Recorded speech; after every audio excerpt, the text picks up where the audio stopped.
His sun was just starting to rise over the airport. It was quiet, peaceful, and cold inside the terminal. Ibrahim Traore waited calmly near gate 37. He didn't wear a suit. He didn't have bodyguards.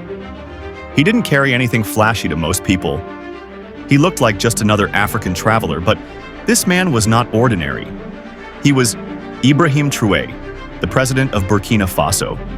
He preferred to travel like this, humble, private, and quiet. No cameras, no loud announcements.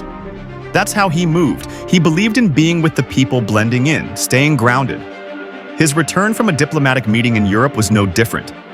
He had finished important talks, discussed matters of gold sovereignty and Africa's future. But now all he wanted was to get home, as he walked toward the Air France flight bound for Ouagadougou. He greeted one of the airport workers in French with a warm smile. Bonjour. Ça va? The worker smiled back, unaware of who he truly was.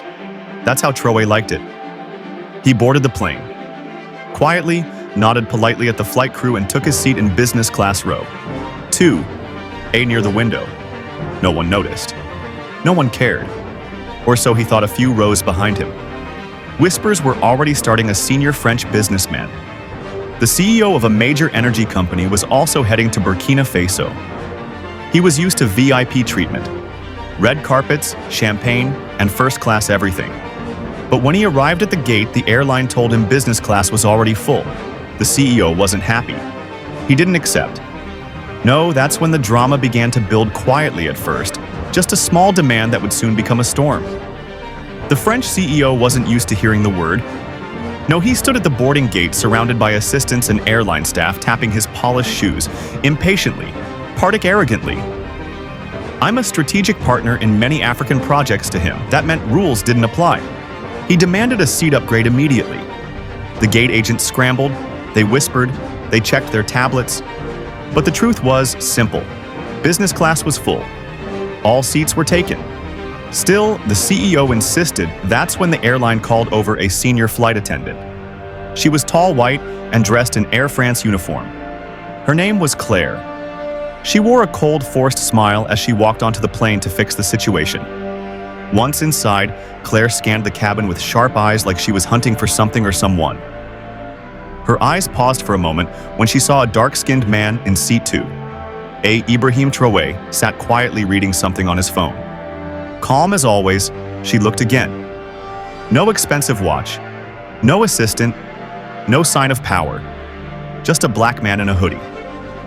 She leaned toward another attendant and whispered, "Probably a mistake."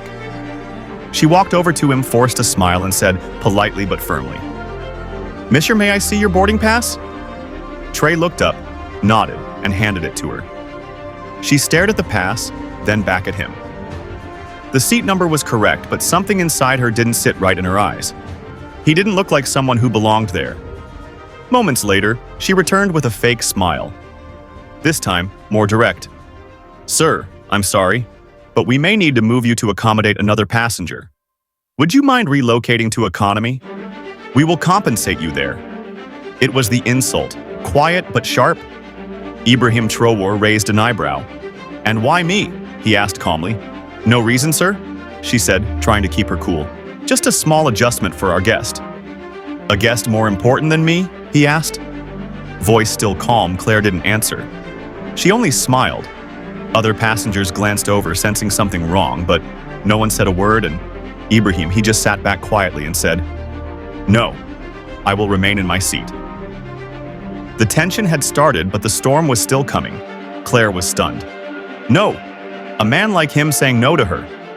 She wasn't used to that, especially not from an African passenger, especially not on her shift. She forced a smile again, but her pride was bruised. "Sir, I insist this is for operational reasons," she said, with a slightly colder tone, but Traore didn't flinch. He looked her in the eye. "If it's operational, then please explain why I'm being asked and not anyone else." Claire hesitated. She wasn't prepared for this kind of calm resistance around them. A few business-class passengers were now paying full attention. One man lowered his newspaper. A woman stopped typing on her laptop. Something didn't feel right, but no one spoke. No one dared. The CEO still hadn't boarded yet. He was being held at the gate until a seat was arranged. Claire walked quickly to the cockpit, whispered something to the captain, then returned with a decision. She didn't say a word to Traore this time. Instead, she approached another black man in business class, then another. She was clearly targeting only passengers who looked like they didn't belong. That was her second mistake. Traore sat silently and watched. His face was expressionless, but his mind was sharp. He was observing, calculating, listening. The humiliation didn't anger him. It focused him, a young African man, maybe in his late 20s, looked. Claire said nothing, only took his boarding pass. That's when Traore stood up. "Enough," he said, his voice calm but heavy with authority. "You are making decisions based on skin, not on tickets. That's called discrimination." Claire turned a bit shaken. "Sir, I'll have to ask you to sit down. Please don't cause a scene." Traore looked her straight in the eyes for a second. Her breath caught. There was something about his stare, steady, fearless, powerful, but she still didn't know who he really was to her. He was just another passenger acting like a troublemaker. She walked off again, fuming inside to her. This was getting out of hand. "These people," she muttered under her breath in French, "always making noise." The CEO was finally brought on board. Claire greeted him with extra politeness, offering him a glass of champagne. "We're fixing the seating issue, monsieur," she said. Meanwhile, Traore sat back down. He put on his seatbelt. His fingers calmly tapped the armrest. He didn't need to say a word because soon the entire world would know what had just happened and who exactly had been insulted. The CEO settled into business class like a king, returning to his throne. He didn't even glance at Ibrahim Traore as he passed by him. Claire, the flight attendant, made sure he was comfortable, adjusting his seat, handing him warm towels and offering him another glass of champagne. The message was clear. You matter, that man does not. The plane taxied down the runway and soon took off into the sky, leaving behind French soil, but carrying with it a moment that would soon shake two nations inside the cabin. Everything looked normal. Passengers relaxed. The seatbelt signs turned off, but beneath the surface, something powerful was growing. An invisible storm waiting to burst. Traore remained calm. He didn't complain. He didn't raise his voice. He didn't call anyone or reveal his identity. He just sat quietly like a man watching a movie unfold, knowing exactly how it would end. Meanwhile, Claire avoided looking at him. Something about his presence unsettled her, but she pushed it aside mid-flight. She returned to his seat with a forced grin. "Would you like anything to drink, sir?" He glanced at her. "Water is fine." She nodded quickly and walked away. No apology, no courtesy, no respect. The CEO, on the other hand, was treated like a celebrity. Claire laughed at his jokes, leaned in when he spoke and asked about his important projects in Africa. He replied arrogantly, "Burkina Faso is lucky to have us. We're bringing order to chaos." Claire nodded in agreement, completely unaware that the very man he was insulting was sitting just 2 rows away.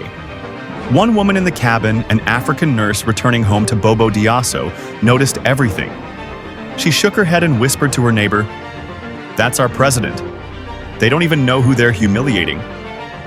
Her neighbor's eyes widened in disbelief, but they said nothing.